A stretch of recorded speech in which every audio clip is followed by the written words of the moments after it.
estamos de volta com o programa Mar Sem Fim. Como você já sabe, o veleiro está no seco, se preparando para os ventos fortes da região sul do país. Nós vamos seguir nossa aventura de outro modo. Bom, você que está acompanhando o Mar Sem Fim desde o início já sabe que o nosso programa entrou no ar em abril de 2005 e começou lá em cima no Rio Oiapoque. Para começar em abril de 2005 no ar, nós levamos o barco em agosto de 2004. Ele saiu aqui de Santos, navegamos até Recife, Natal e depois Rio Oiapoque. De lá para cá nós já percorremos mais de 4.500 milhas. Hoje estamos de novo em Santos, nessa região aqui do litoral paulista, e o Mar Sem Fim está sendo consertado. Por isso, a gente embarca aqui na lanchinha Una, do Plínio Romeiro.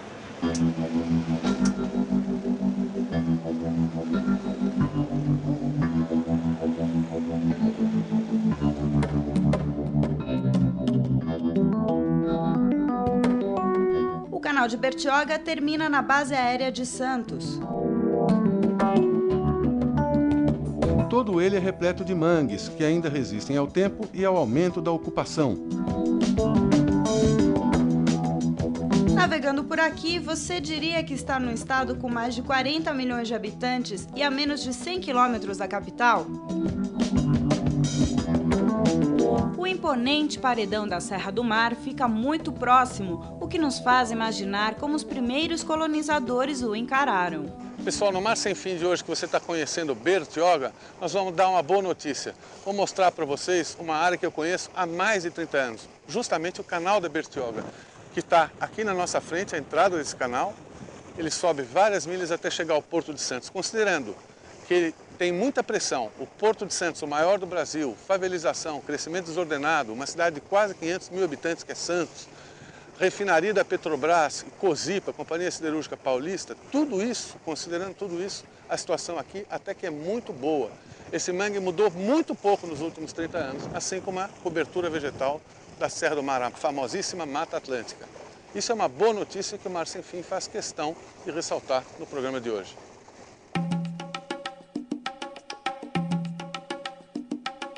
Mas a beleza aparente da franja do mangue impede que se vejam como anda a vida dentro dele.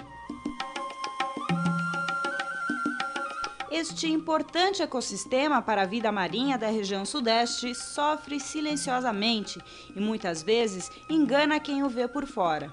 Quais são os danos hoje atuais do canal de Bertioga? Você tem mineração, não no canal em si, mas ao longo do rio, em alguns pontos do rio Itapanhaú, que eu identifico como o grande ecossistema do canal de Bertioga.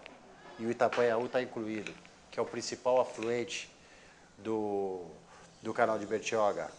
Você tem um forte trânsito de embarcações. Você tem aproximadamente 12 a 15 marinas, cada uma eventualmente 300 barcos. É um trânsito de embarcação muito grande, às vezes com velocidade muito alta, que gera ondas. As ondas batem nos manguezais, erodem a franja dos mangues e os manguezais caem.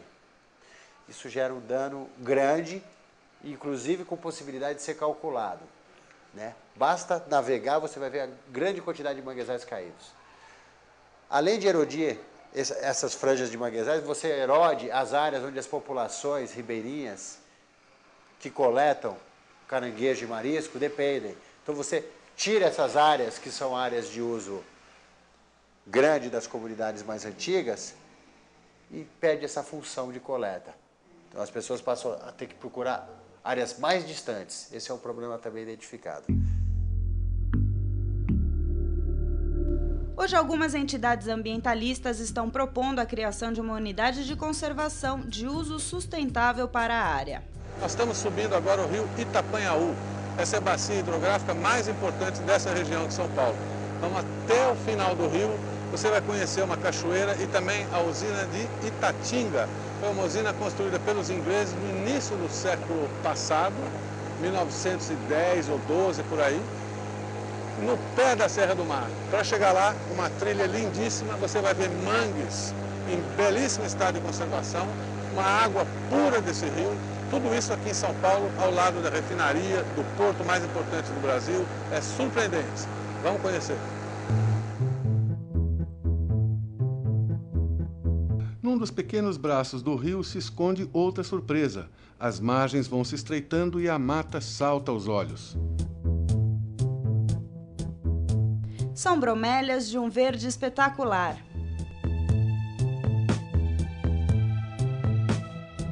Deste ponto, seguimos a pé por uma trilha até chegar na linha férrea que leva até a usina de Itatins, da Companhia Docas de São Paulo, a Codesp. Construída em 1910 para levar energia ao Cais de Santos, a usina mantém uma vila para os trabalhadores. Eles têm o privilégio de viver no meio da Mata Atlântica.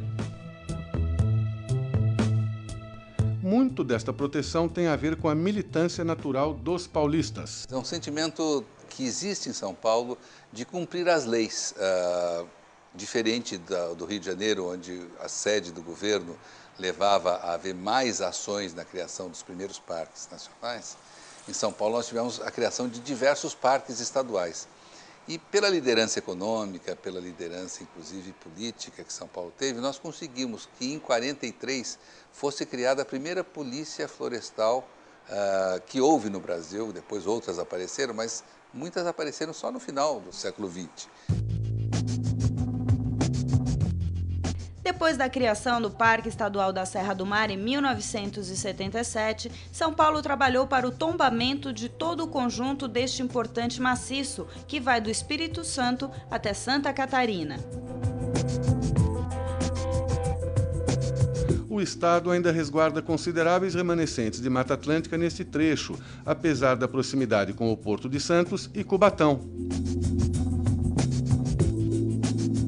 Em 1985, houve um desabamento que apressou o tombamento da Serra do Mar. Para nossa feliz surpresa, o tombamento da Mata Atlântica em 85 foi um ato que o governador quis prestigiar e participar politicamente. Então, ao invés de ser apenas uma assinatura do secretário da Cultura, o próprio governador fez questão de endossar essa assinatura do secretário e fez um ato no Dia do Meio Ambiente no alto da Serra do Mar, em São Paulo, justamente acima de Cubatão.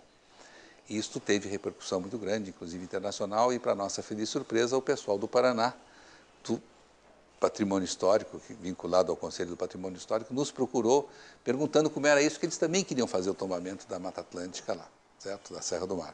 E nós passamos todos os dados, eu fui lá, eles vieram, nós tivemos várias reuniões, e exatamente um ano depois, em 86, aconteceu o tombamento da Mata Atlântica, da Serra do Mar, no Paraná, da divisa de São Paulo à divisa de Santa Catarina. E com essas imagens da Mata Atlântica na Serra do Mar, em São Paulo, encerramos o programa.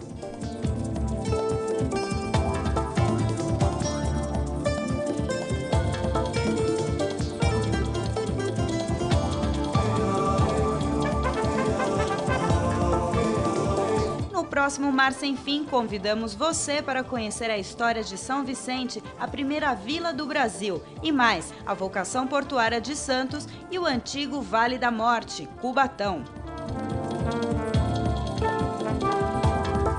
Bons ventos e até lá!